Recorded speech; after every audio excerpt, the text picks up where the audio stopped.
शुरू कराएं? करिए। करें शुरू। सभी को नमस्कार। जैसे कि आप जानते हैं कि 23 जुलाई 2024 को केंद्र सरकार ने बजट पास किया, बजट पेश किया। ठीक बजट पास होने से पहले हमारे देश की वित्त मंत्री सीतारमण जी को एक मैंने चिट्ठी लिखी और जिसमें मांगा एमसीडी के लिए बजट। जितना भी बजट केंद्र सरकार पास करती है उसमें से हर राज्य को पैसा दिया जाता है। जैसे यूपी को दिया जाता है, महाराष्ट्र को दिया जाता है, बिहार को दिया जाता है, महाराष्ट्र को दिया जाता है। राज्य नहीं बल्कि देश के अलग अलग अर्बन लोकल बॉडीज जितनी भी कॉरपोरेशंस हैं उनको भी केंद्र सरकार पैसा देती है। पर अब हम बात करेंगे हमारी राजधानी दिल्ली, जो हमारे देश की कैपिटल सिटी जिसको हम कहते हैं। केंद्र सरकार ने आज तक कभी भी म्युनिसिपल कॉरपोरेशन ऑफ दिल्ली को पैसा नहीं दिया। इस बार जो चिट्ठी लिखी गई वित्त मंत्री जी को, उसमें हमने मांग रखी कि दिल्ली की नगर निगम को 10,000 करोड़ दिया जाए, जिसमें से 5,000 करोड़ सैनिटेशन के लिए इस्तेमाल किया जाए, 3,000 करोड़ सड़कों के निर्माण में लगाया जाएगा और 2,000 करोड़ पार्कों के सौंदर्यीकरण के लिए लगाया जाएगा। पर केंद्र सरकार का जैसा सौतेला व्यवहार हमेशा रहा है आम आदमी पार्टी के प्रति, इस बार भी नगर निगम को 1 रुपया भी नहीं दिया गया। दिल्ली की जनता सबसे ज्यादा टैक्स पे करती है केंद्र सरकार को। दिल्ली की जनता, पढ़ी लिखी जनता, सेंसिबल जनता इनकम टैक्स पे करती है लगभग 2 लाख हजार करोड़। सीजीएसटी 25,000 करोड़ का पैसा देती है।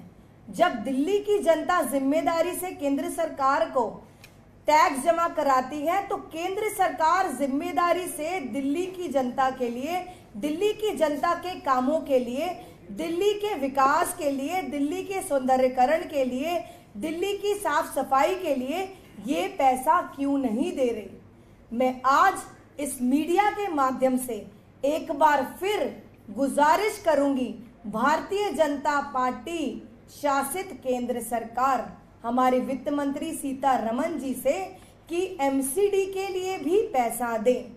आप देख सकते हैं मॉनसून सीजन है, दिल्ली में ड्रेनेज सिस्टम को पूरा रीवैम्प करना जरूरी है। तो इसीलिए एक बार दोबारा आपसे गुजारिश है कि दिल्ली को साफ सुथरा, उसके ड्रेनेज सिस्टम को रीवैम्प करने के लिए, दिल्ली के विकास के लिए ये जल्द से जल्द अपने केंद्र सरकार के बजट में से दिल्ली नगर निगम को पैसा दे। दिल्ली की जनता जिम्मेदार जनता है, दिल्ली की जनता भी पूरे देश की जनता है और भारतीय जनता पार्टी शासित केंद्र सरकार की जिम्मेदारी भी दिल्ली के जनता के प्रति बनती है। तो मैं आपसे गुजारिश करती हूं कि जल्द से जल्द ये 10,000 करोड़ जो हैं नगर निगम को दें ताकि हम दिल्ली के विकास पर इस पैसे को लगा सकें। अब मैं गुजारिश करूंगी सौरभ भारद्वाज जी से कि इस पर अपने विचार रखें। नमस्कार साथियों। जब ये बजट पार्लियामेंट के अंदर प्रेजेंट होने वाला था उससे पहले भी हमारी दिल्ली की फाइनेंस मिनिस्टर ने सेंट्रल गवर्नमेंट से और central finance minister Nirmala Sitharaman ji से कहा था कि आप दिल्ली के लोगों के लिए भी बजट में प्रावधान कीजिए। दिल्ली के लोग देश में दूसरे नंबर पे इनकम टैक्स देते हैं। जितना भी देश के अंदर इनकम टैक्स कलेक्ट होता है वो पैसा अलग अलग राज्यों में रहने वाले लोग, अलग अलग राज्यों में रजिस्टर्ड कंपनियां सेंट्रल टैक्स के रूप में इनकम टैक्स दर्ज करती हैं। कई बार हम लोग अपने RWAs वगैरह के अंदर बैठे होते हैं, वो कहते हैं मैं इतना इनकम टैक्स देता हूँ, हम इतना इनकम टैक्स देते हैं, हमें क्या मिलता है। और उनको ये गलतफहमी होती है कि वो जो इनकम टैक्स दे रहे हैं वो दिल्ली सरकार को मिलता है।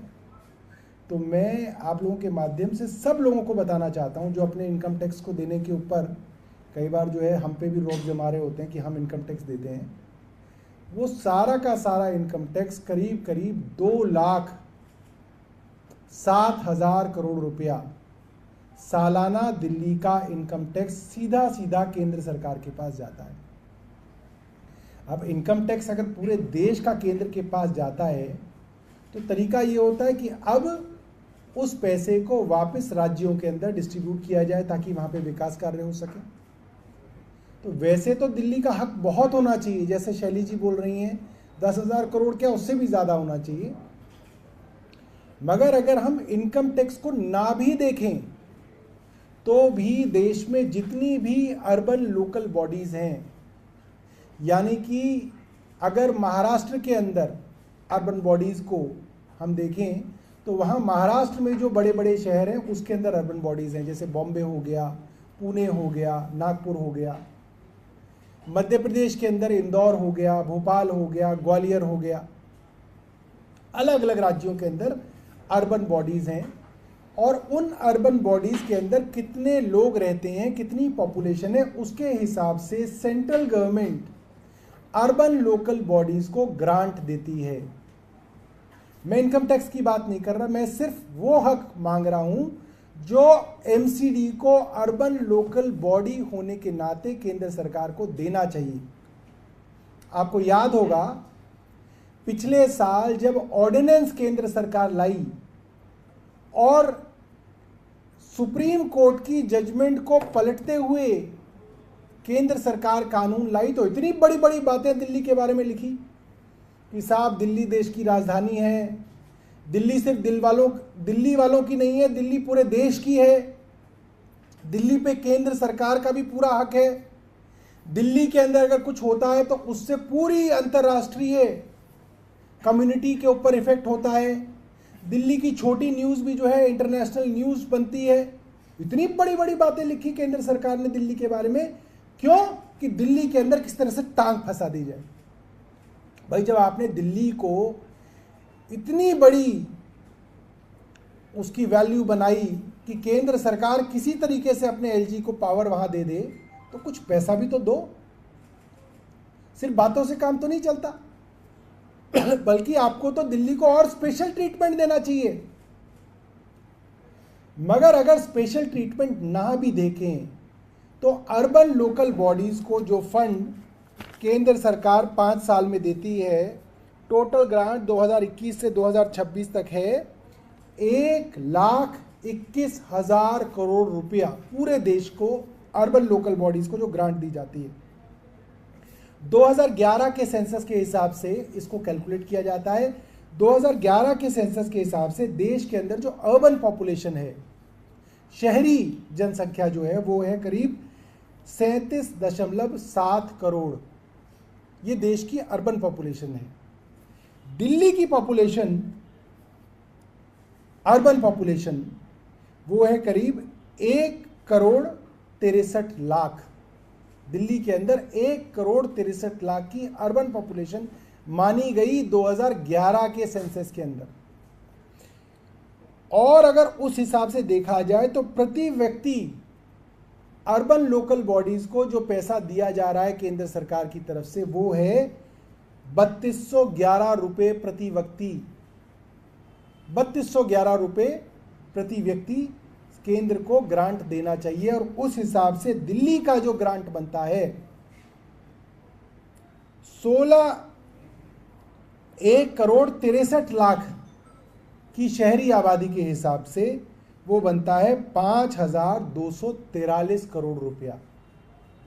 ये तो दिल्ली वालों की अर्बन लोकल बॉडी यानी कि एमसीडी का हक है। कोई स्पेशल ट्रीटमेंट की बात नहीं कर रहा मैं। जो हक अर्बन लोकल बॉडी को मिलता है, हर एक को मिलता है, इंदौर को मिलता है, मुंबई को मिलता है, पुणे को मिलता है, भोपाल को मिलता है, अहमदाबाद को मिलता है, गांधीनगर को मिलता है, चंडीगढ़ को मिलता है, या और किसी हरियाणा की लोकल बॉडी को मिलता है, वो हक भी अगर एमसीडी को मिले तो केंद्र सरकार के ऊपर 5,243 करोड़ रुपए बनते हैं। मैं प्रधानमंत्री जी से निवेदन करूंगा कि बड़ी बड़ी बातें करने से कुछ नहीं होगा। आप कृपया करके दिल्ली की एमसीडी को ये ग्रांट दें ताकि दिल्ली के अंदर जो एमसीडी को इंफ्रास्ट्रक्चर डेवलपमेंट करना है, खास तौर पे सड़कें और ड्रेन्स का इंफ्रास्ट्रक्चर जो हमें डेवलप करना है, जिसके बारे में काफ़ी चर्चा हो रही है, तो हो ऐसा कि केंद्र सरकार ये पैसा जो है दिल्ली को दे। मैं भी निर्मला सीतारमण जी को एक पत्र लिखूंगा और मैं उनसे ये दरख्वास्त करूंगा कि ये पैसा जो है दिल्ली की एमसीडी को देने का वो कष्ट करें। धन्यवाद। लेकिन अभी आपको ये सवाल उठा रहे हैं, तो क्या आप ये बताना चाह रहे हैं कि अभी एमसीडी के पास फंड की कमी और उसके कारण आप ड्रेनेज सिस्टम ठीक नहीं कर पा रहे? ये फंड की मांग मनीष सिसोदिया जी ने भी की है। एज दिल्ली के फाइनेंस मिनिस्टर मनीष सिसोदिया जी ने भी एमसीडी के लिए पैसा मांगा। मनोज तिवारी जब दिल्ली के सांसद थे और भारतीय जनता पार्टी दिल्ली प्रदेश के अध्यक्ष थे, तो उन्होंने दिल्ली वालों को वादा किया इलेक्शन से पहले कि हम एमसीडी के लिए सीधा केंद्र से ग्रांट लाएंगे। क्यों कहा? क्योंकि उनको मालूम है दिल्ली को केंद्र से सीधा ग्रांट मिलना चाहिए अर्बन लोकल बॉडी के नाते। और यही डिमांड आतिशी जी ने इस बजट से पहले भी की। आज ये डिमांड इस कंटेक्स्ट में हो रही है कि जब इतनी चर्चा अखबारों में, न्यूज़ चैनल्स पे दिल्ली की एमसीडी के इंफ्रास्ट्रक्चर को और उसके लिए पैसों को हो रही है, तो हम चाहेंगे कि उस चर्चा में ये चर्चा भी शामिल हो जाए कि केंद्र सरकार हमारे हक का पैसा एमसीडी को देना शुरू करे। ये सही समय है। कल हाईकोर्ट ने भी कहा 100 साल पुराना इंफ्रास्ट्रक्चर है। जाहिर बात है कई जगह बहुत पुराना इंफ्रास्ट्रक्चर है, उस इंफ्रास्ट्रक्चर को नया करने की ज़रूरत है। केंद्र सरकार दिल्ली पे इतना हक जमाता है, कम से कम हक के साथ अपना कर्तव्य भी पूरा करे। एक सवाल है, कल मुख्य सचिव की तरफ से निर्देश दिया गया, कहा गया है कि जब तक गाद निकालने या डिसल्टिंग के काम की थर्ड पार्टी ऑडिट नहीं हो जाता, तब तक किसी भी ठेकेदार को पेमेंट न किया जाए। इससे क्या एमसीडी के काम पर फर्क पड़ेगा? देखिए, मुख्य सचिव फंस गए, वो एक्सपोज हो गए, इसलिए आनन फानन में आज ये चिट्ठी, कल ये चिट्ठी उन्होंने लिखी। अब क्यों फंस गए वो? कोई सामान्य आदमी भी, एमसीडी की गाद निकालने वाला जो आदमी है ना, वो भी ये बता देगा अगर आपको डीसिल्टिंग का यानी कि गाद निकालने का काम ठीक हुआ है या नहीं, उसका ऑडिट करना है, तो ऑडिट आप दिल्ली में पहली बारिश आने से पहले ही कर सकते हैं। भाई दिल्ली में जब बारिश आ गई 27 जून को और 28 जून की सुबह दिल्ली में दबादब बारिश हुई, तो अब आप जिसकी भी ऑडिट करोगे वो ठेकेदार और वो इंजीनियर कहेगा साहब मैंने तो पूरी गाद निकाली थी, ये तो बारिश में दोबारा गाद आ गई, तो वो ऑडिट हो ही नहीं सकती। और ये बात मुख्य सचिव को मालूम है, मगर अपनी जान बचाने के लिए मुख्य सचिव ने ये आनन फानन के अंदर बिना सोचे एक ऑर्डर पास कर दिया ताकि कल को कोर्ट में कार्रवाई हो, उनके ऊपर भ्रष्टाचार का मुकदमा चले, तो वो इस चीज को दिखा दे कि साहब मैंने तो पेमेंट रुकवा दी थी। बार बार मुख्य सचिव को मेरे द्वारा लिखा गया कि आप थर्ड पार्टी ऑडिट कराइए, उन्होंने थर्ड पार्टी ऑडिट नहीं कराई, ये सच्चाई है। जब मैंने उनसे रिपोर्ट मांगी तो उन्होंने कहा कि मैंने आगे डिपार्टमेंट को कह दिया है। ये कोई तरीका है? आप तो चीफ विजिलेंस ऑफिसर हैं, आपको तो रिपोर्ट दे देनी चाहिए थी अब तक। इसका मतलब ये है कि अभी तक कोई थर्ड पार्टी ऑडिट नहीं हुई। और ये सिर्फ मेरी ही डायरेक्शन नहीं है, ये माननीय हाईकोर्ट की डायरेक्शन है। वो चीफ जस्टिस का bench, chief justice of high court, जो इस पूरे के पूरे डीसिल्टिंग और वाटर लॉगिंग के मामले को देख रहा है, उस हाईकोर्ट ने अपने ऑर्डर में ये बात कही है और मुख्य सचिव से कही है, मुझे नहीं कही है। आईडीएमसी इंटीग्रेटेड ड्रेन मैनेजमेंट सेल बनाया है, जिसका अध्यक्ष मुख्य सचिव को बनाया है, और उस सेल की जिम्मेदारी लगाई थी कि वो ये थर्ड पार्टी ऑडिट कराएं। उनको करानी चाहिए थी, उन्होंने नहीं कराई, उनकी गलती है। अब वे सिर्फ खाना पूर्ति कर रहे हैं। और कोई सवाल?